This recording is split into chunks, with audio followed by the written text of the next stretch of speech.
Ada 3 kenikmatan bagi orang mukmin menghadapi pandemi yang begitu lama ini. Annaha lam takun fi dini. Ini musibah bukan masalah musibah agama, musibah dunia. Kalau musibah dunia kecil dibanding musibah agama, hilangnya iman, hilangnya Islam, ini musibah agama. Tapi ini hanya ujian Allah berupa materi dunia. Yang kedua, annaha lam takun mimma akbar. Ini kecil dibanding suasana aman begitu panjang bertahun-tahun. Ini baru sekitar 5 bulanan atau 6 bulanan. Kemudian yang ketiga adalah Allah Subhanahu wa taala yujazi al-jaza' al-akbar. Allah akan membalas ketika kita sabar dengan menghadapi seperti ini, membalas kita pahala yang besar.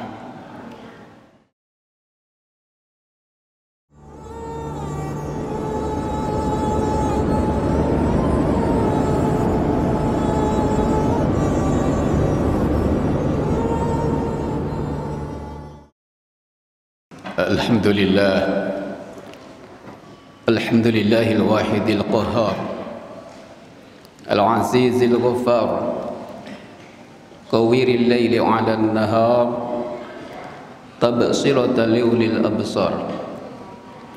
Asyhadu an la ilaha illallah wahdahu la syarika lah, syahadatan natawaqqa'u biha wa narju biha min Allah subhanahu wa ta'ala aminina min syiddati azabin nar. Wa asyhadu anna Muhammadan abduhu wa rasuluhu an-nabiyyul mukhtar.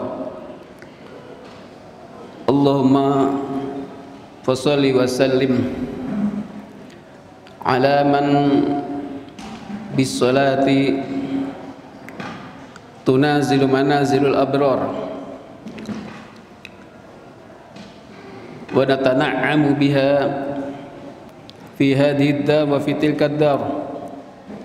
Sayyidina wa habibina wa qurrati 'ainina Muhammadin wa ala alihi al-athhar wa ashabihi al-akhyar wa man tabi'ahum bi ihsanin min yawmina hadha ila yawmi yadkhulu fihi fariqun fil jannati wa fariqun fin nar.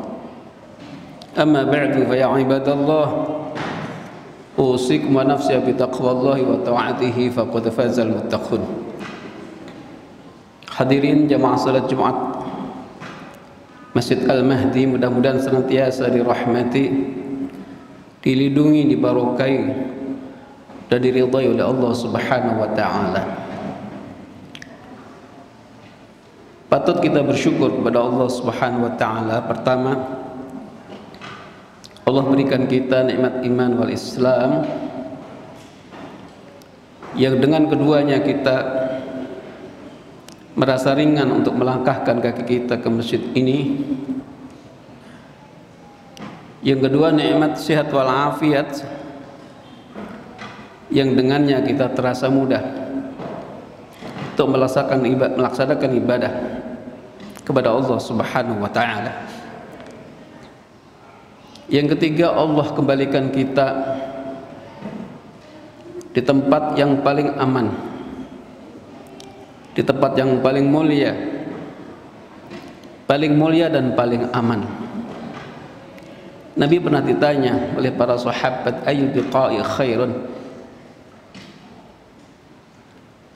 Dalam satu riwayat, ayyul biladi khairun. Di mana tempat yang paling baik ya Rasulullah? Nabi jawab, khairul biqa' masajiduha wa syarrul biqa' aswaquha. Tempat yang paling baik adalah masjid, yang paling buruk adalah pasar.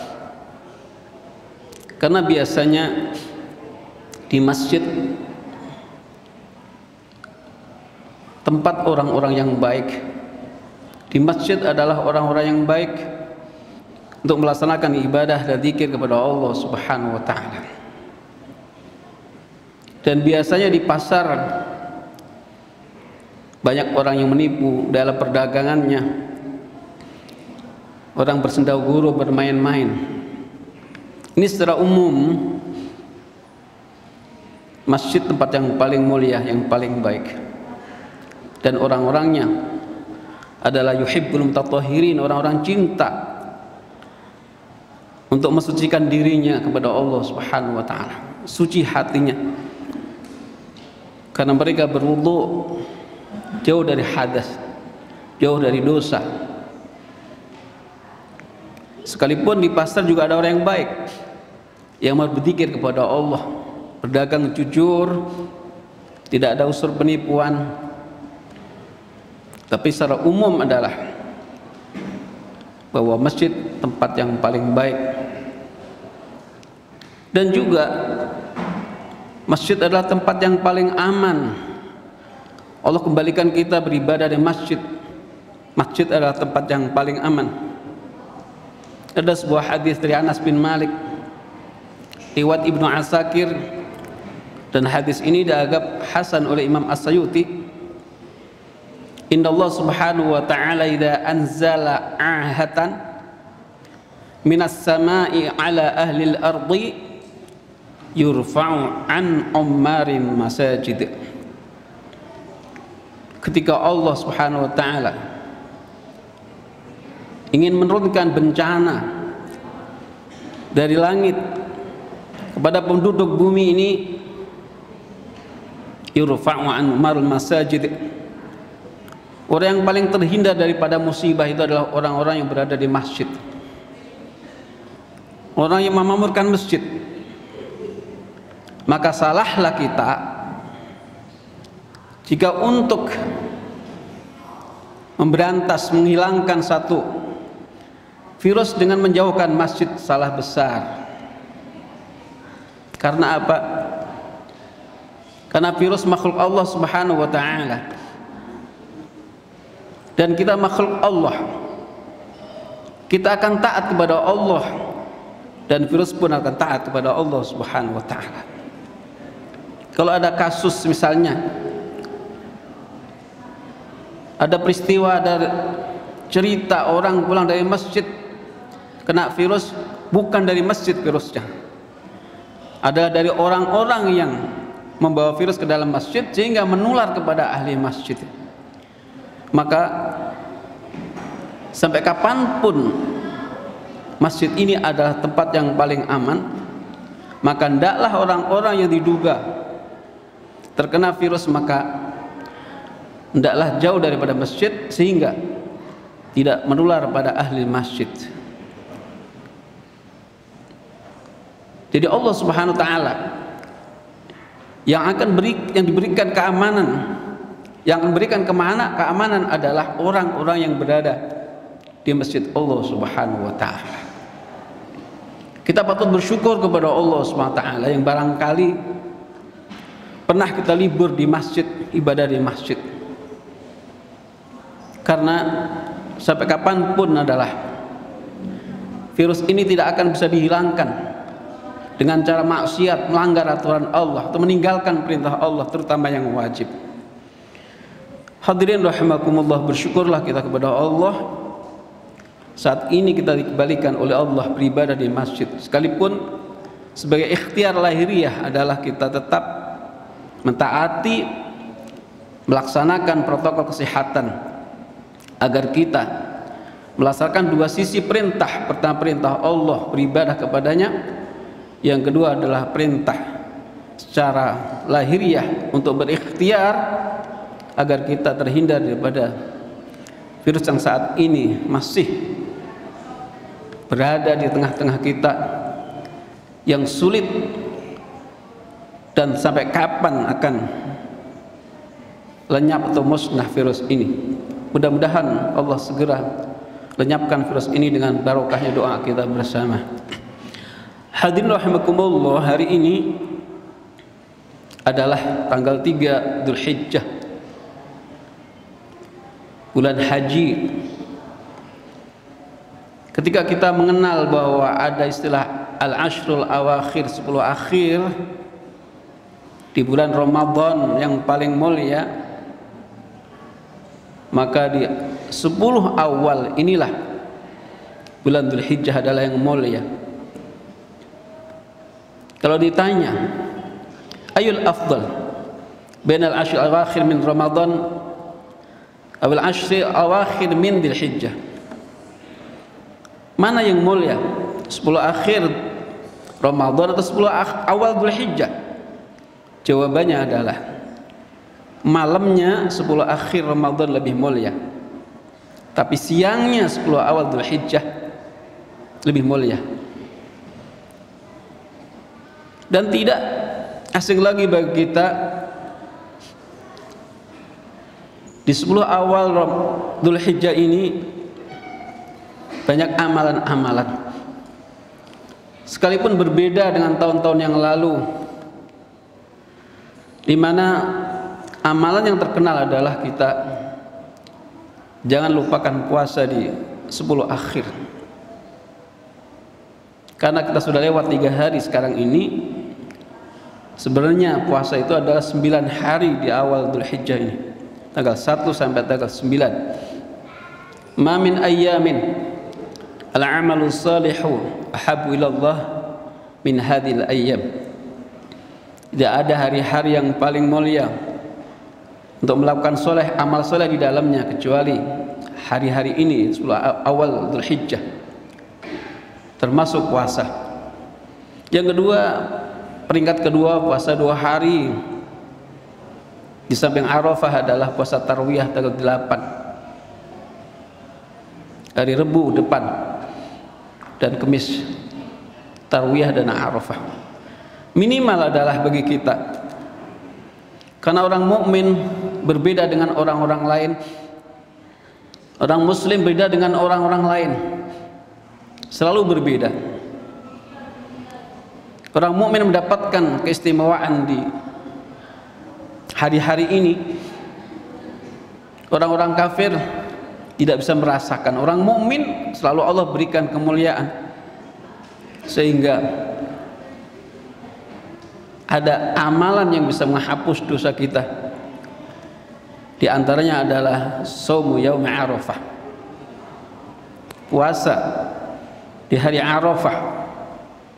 Sekalipun mungkin tahun ini tidak ada yang wukuf di padang Arafah, tapi puasa ini bukan puasa muasain orang haji, tidak, tetapi puasa di hari Arafah. Sekalipun tidak ada yang wukuf di hari Arafah, tetap hari Arafah itu ada.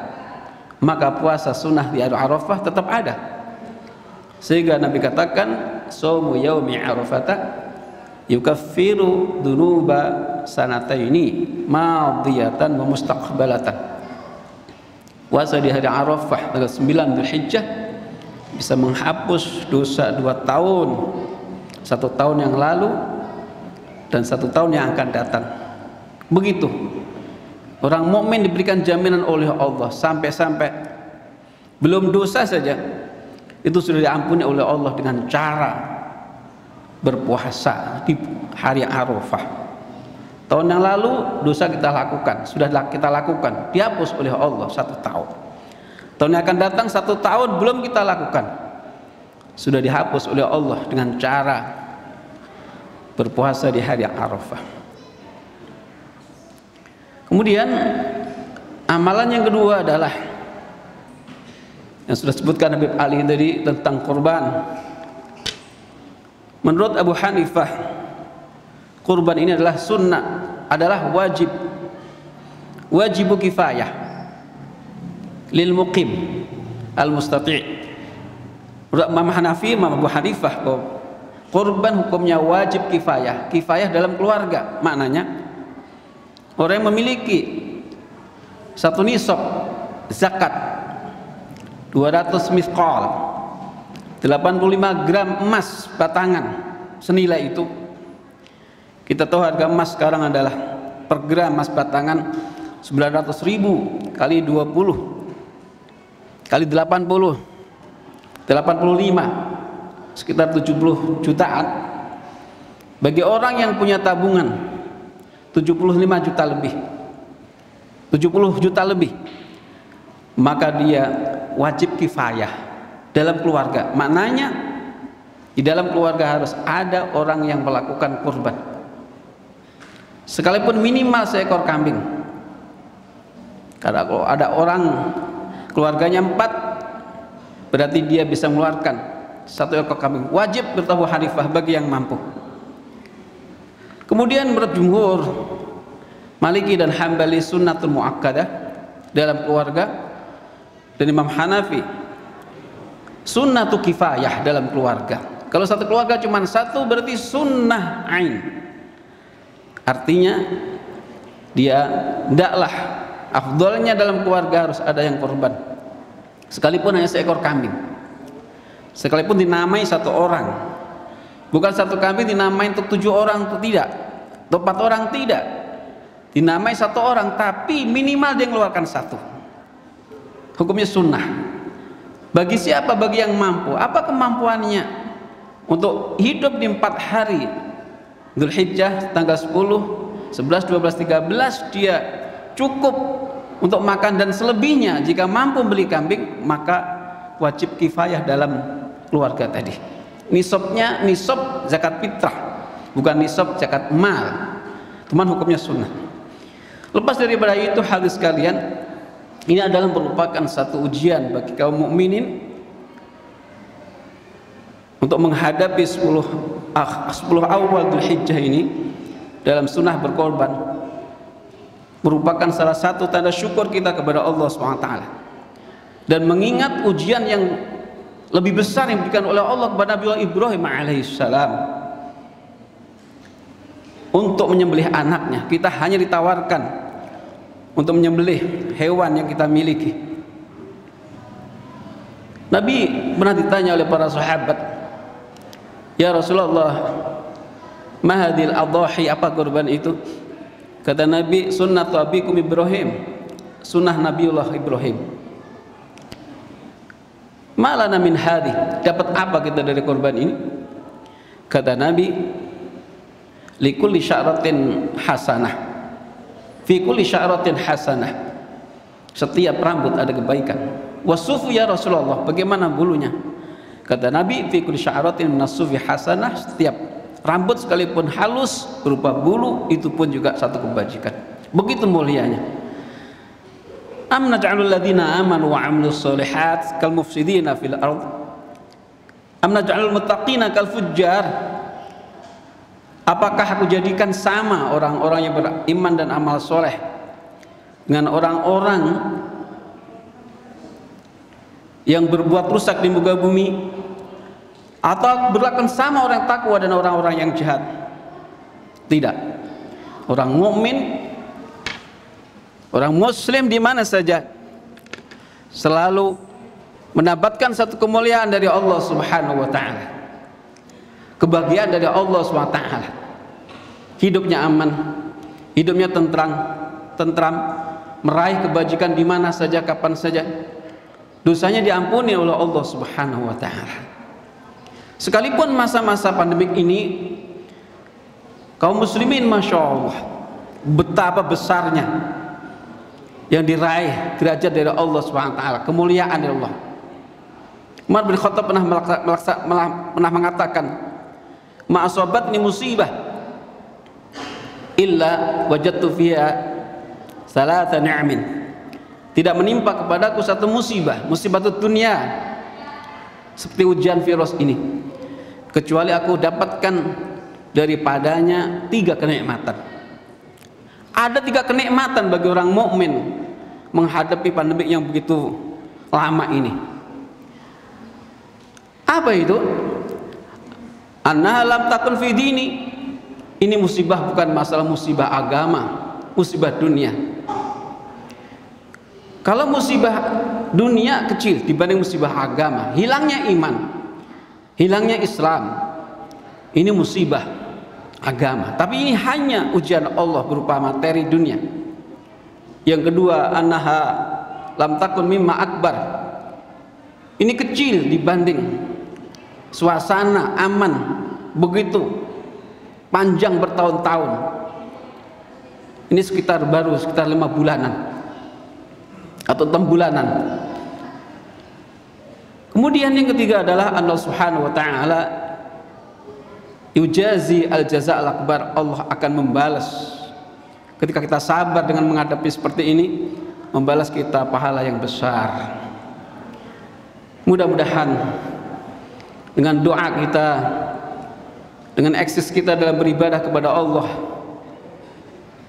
dengan upaya kita semuanya, upaya medis, upaya spirit doa kita, segera Allah angkat musibah ini dari muka bumi ini, khususnya dari bangsa Indonesia, khususnya dari kaum muslimin ini.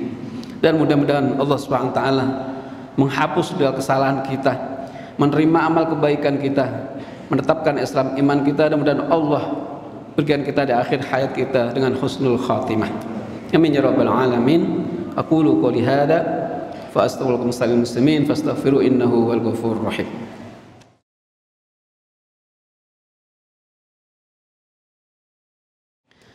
Alhamdulillahil jalali wal ikram. Asyhadu an la ilaha illallah wahdahu la syarika lah. Syahadatan natana'amu fil jannati allati fiha ni'am. وأشهد أن محمدا عبده ورسوله سيد العرب والعجم. اللهم صل وسلم وبارك وكرم وعظم وتلطف وترحم وتحنن على خطيب الأمم ومصباح الظلام سيدنا وحبيبنا وقرة عين ومولانا محمد وعلى آله وأصحابه الأكرم ومن تبعهم بإحسان إلى يوم يدخل في الصالحون دار النعم. أما بعد فيا عباد الله أوصيكم ونفسي بتقوى الله وطاعته فقد فاز المتقون. واعلموا أن الله سبحانه وتعالى أمرنا بأمر بدأ في نفسه وثنى بملائكته مسبحة بقدسه ولم يزل قائلا عليما إن الله وملائكته يصلون على النبي يا أيها الذين آمنوا صلوا عليه وسلموا تسليما. اللهم صل على سيدنا محمد وعلى ال سيدنا محمد كما صليت على سيدنا ابراهيم وعلى سيدنا ابراهيم وبارك على سيدنا محمد وعلى سيدنا محمد كما باركت على سيدنا ابراهيم وعلى سيدنا ابراهيم في العالمين انك حميد مجيد. وارضهم عن سادتنا ابي بكر وعمر وعثمان وعلي ومن سيدنا الصحابه الرسول اجمعين وعلينا برحمتك وجودك وكرمك يا ارحم الراحمين. اللهم اغفر للمسلمين والمسلمات والمؤمنين والمؤمنات الاحياء منهم والاموات. اللهم اعز الاسلام المسلمين، اللهم اعز الاسلام والمسلمين، اللهم اعز الاسلام والمسلمين واخذل من خذل الاسلام والمسلمين واعل كلمتك اليوم الدين. اللهم يا الله اكشف عنا وعن المسلمين البلاء والغلاء والوباء والقحط والزلازل والمحن والفتن والفحش والمنكر في بلدنا هذا عن بلدنا هذا خاصة وعن سائر بلدان المسلمين عامة إنك على كل شيء قدير. اللهم اكشف عنا ما نزل بنا من عدونا وعدوك الشيطان الرجيم ومن هؤلاء الظالمين الباغين الحاسدين إنك على كل شيء قدير. اللهم بارك في أولادنا وذرياتنا ولا تضرهم وفقهم لطاعتك وارزقنا برهم برحمتك يا رحمن. اللهم يا الله فقهنا وإياهم في الدين واجعلنا وإياهم من عبادك الصالحين واجعلنا وإياهم من أهل العلم والخير ومن أهل القرآن ومن حفاظ القرآن ومن حملة القرآن الذين خاصتك يا رب العالمين. ربنا آتنا في الدنيا حسنة وفي الآخرة حسنة وقنا عذاب النار والحمد لله رب العالمين. عباد الله وأقيموا الصلاة والله يعلم ما تصنعون.